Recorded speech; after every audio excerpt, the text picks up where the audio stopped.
All right, howdy y'all. Hey, long time no see, huh? Yeah, this is Josh at First Gen Off-Road, and I wanted to show you guys kind of where I am on my 4Runner build here. And today we'll be talking about tires and wheels. And I get this question all the time, like, how big of a lift do I need, and what size tires can I fit, and what wheel offset and back spacing and all that. But before we get going, yeah, I want to thank Mr. Lauren. He's a customer of mine and is all-around cool guy, and he sent me some stickers and a couple of shirts, and here's one of them. And hey, Mr. Lauren, it fits okay, huh? I appreciate it. So here's what I've got. I've got the 96 4Runner 3rd Gen, and I got the 04 1st Gen Sequoia, and I put the same size tires on them, right? So both of them have 285/70/17 BFG KO2s. There's a little bit different wheel. So this is a 17/9 with a -12 offset, and this is a 17/8.5 with a -6 offset. And basically how offset works is that the more positive the offset is, the closer the wheel's going to sit to your frame and your upper control arm, and the more negative the offset is, the more it's going to stick out. So as I said, this is a -6, this is a -12. I think our factory wheels on both of these, I think, are +15. But if you were to put a fatter tire like this one or that one on a factory wheel, you're going to get rubbing on the frame and maybe the upper control arm too. So what a lot of guys do is either run like an 1.25" spacer and move the wheel out, or they switch to a wheel that has a negative offset. But if you go too far negative, like you get a negative like 44, it'll start to look like a roller skate where it sticks really far out. When you get a more negative offset, you have a wider turning like wheel radius, right? So the issue that I'm having now is that now this wheel, if I turn, it's rubbing on the rear of the wheel well there. So and you can kind of adjust for that, and that's one of the points of the SPC upper control arms. Move that wheel forward towards the front bumper and get it off the wheel well. But I've already kind of adjusted it to where I want it with the alignment shop, and it's still getting rubbing. So I think the issue is that I've got too much negative offset here. So what I'm probably going to do is swap out these wheels. So we'll put these wheels on this truck and these wheels on that truck. So we'll end up with -6 or -12 on the Sequoia, -6 on the 4Runner. And we'll see if that makes a difference. And just to catch you guys up too, on the 4Runner suspension, in the front I've got these Tundra 6112s, and I only have a 600-pound spring because this is a V6. And I think I'm on the 4th notch. 1, 2, 3, 4th notch on both sides.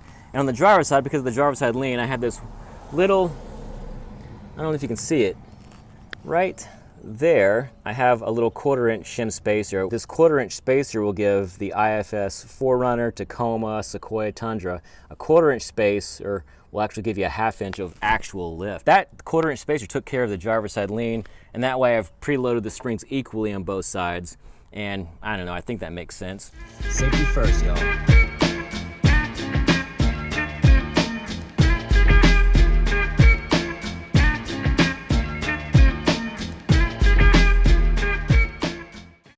Okay, so here's what we've got.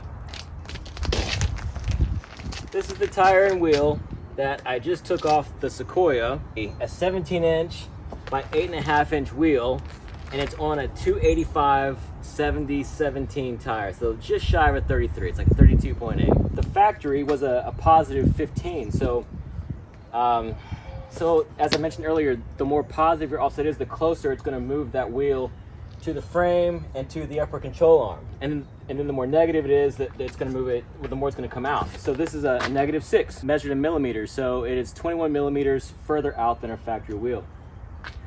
And it does great on the Sequoia, it doesn't rub at all.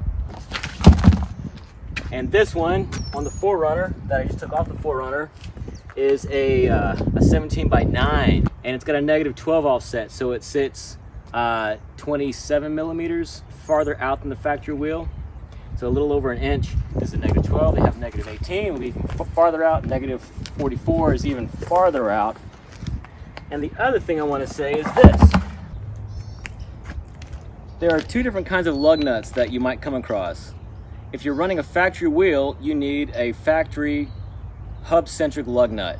It's flat, has a flat washer, it spins, and basically this lug nut is designed to keep that wheel on the bore hub. The bore hub size is 106 millimeters on both of these, and your factory wheel has a bore hole of 106 millimeters. It fits on the hub perfectly, and the lug nut just keeps it on the hub. If you go to an aftermarket wheel, these actually are 106.1, I think, but it could be 108, it could be 112, it doesn't matter.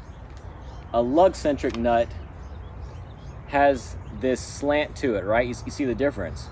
And so a lug-centric nut keeps the wheel on the hub by making sure that all the lugs are centered properly and centering the wheel on the hub. So you can run an aftermarket wheel that has a bigger bore hub size. You can't go smaller. So again, these Toyotas are 106. You can't do like a 98 or whatever. It has to be a 106 or larger, and you have to move to a lug-centric lug nut. Oh, and by the way, these two wheels, got them on the website, firstgenoffroad.com. So let's put these wheels on and see if we get any rubbing.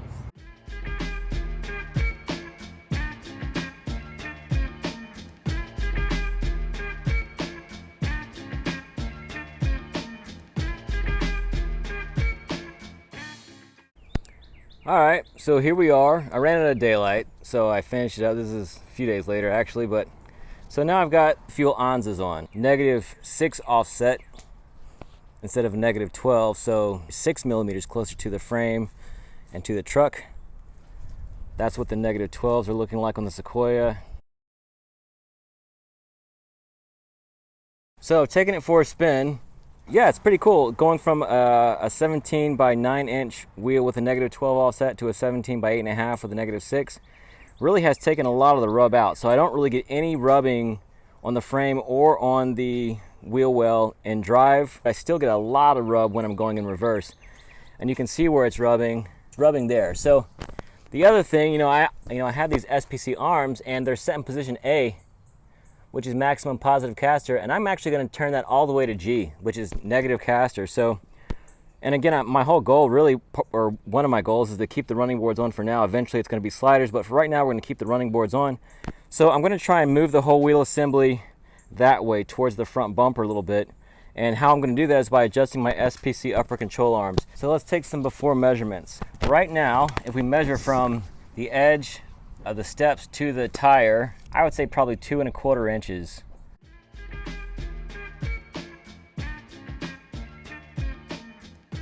SPC upper control arm ball joint is set to setting A, which is the most positive caster. You know that because the SPC logo is facing forward, this is the flat side, and the curved side is facing the rear.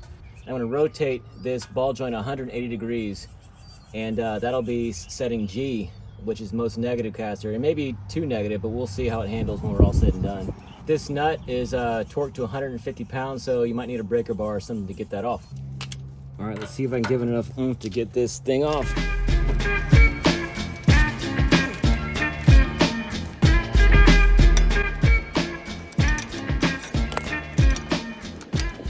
After you break it, it comes off pretty easily.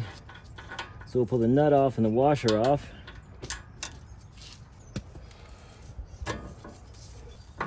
There we go. So all I'm gonna do, you can see underneath here, there's a little groove and it slips into this kind of a rectangular washer here. So we're gonna take our ball joint, turn it 180 degrees this way to where we can get that rectangular washer back into that groove. We're gonna push the camber all the way in and we're gonna bolt this back down.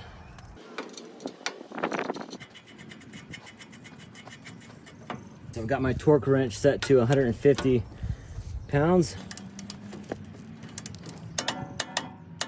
Essentially what we did is we moved our spindle from about here to about there. We added more negative caster. We'll see if it moves the whole wheel forward. Now the thing that's gonna affect is the steering, but we'll see how it goes. Put the wheel back on.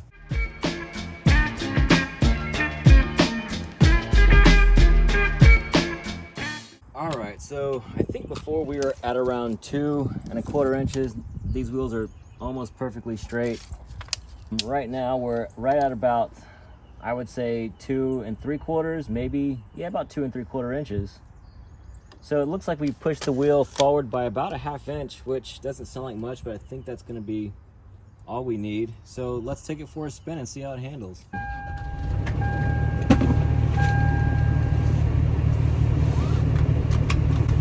So this is the test. Is it gonna rub in reverse? Is the steering gonna be out of whack? Is it gonna be twitchy or oversteer? Getting a little bit of rubbing in reverse. Not too bad though. It's a lot worse before. So far, it seems like it's handling all right. Like the wheel is returning to the center position as you straighten out after turns. It doesn't feel real twitchy. So the wheels are kind of turned, and we're kind of jumping the curve here. And yeah, I didn't get any rubbing, so that's cool.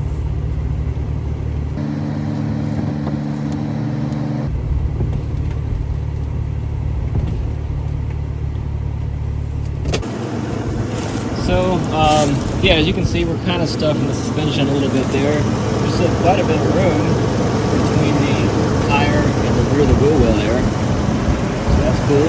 And on the front as well. Doesn't really appear to be close.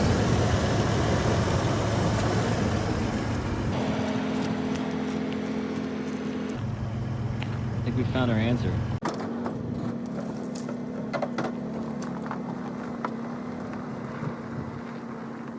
All right, well, here's the verdict. As you'd expect, the steering's a little more twitchy.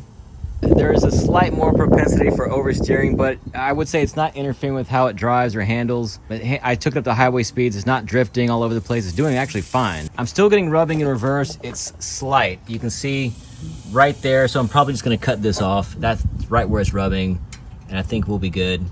But yeah, and only in reverse too, and drive it doesn't rub at all, so I'm really happy with this. And on the Sequoia, we have the fuel ammos, 17 by 9 by -12 offset. That's how that looks on the Sequoia. And by the way, they fit beautifully. I didn't have to do anything to make those fit. They did great. So yeah, 285 70 17 BFG KO2 on fuel Anzas, 17 by 8.5 with a -6 offset. It only with the SPC arms and the most negative position, that's position G, getting minimal rubbing that we're going to take care of here in a little bit. Next modification for this one is a rack, so stay tuned and we'll do that. And then if you look over there, that's our next project. That's the 2nd gen Sequoia. Just pick that one up. We have all kind of plans for that one, so subscribe and you'll get to see all that as well. Links for the wheels and the SPC upper control arms are in the description below. If you are looking for these wheels or any other wheels, head down to the website at firstgenoffroad.com. That helps me keep these videos coming. I hope you appreciate it. Like, subscribe. Yeah, I'll see you guys next time. Thanks. My mind is playing tricks on me.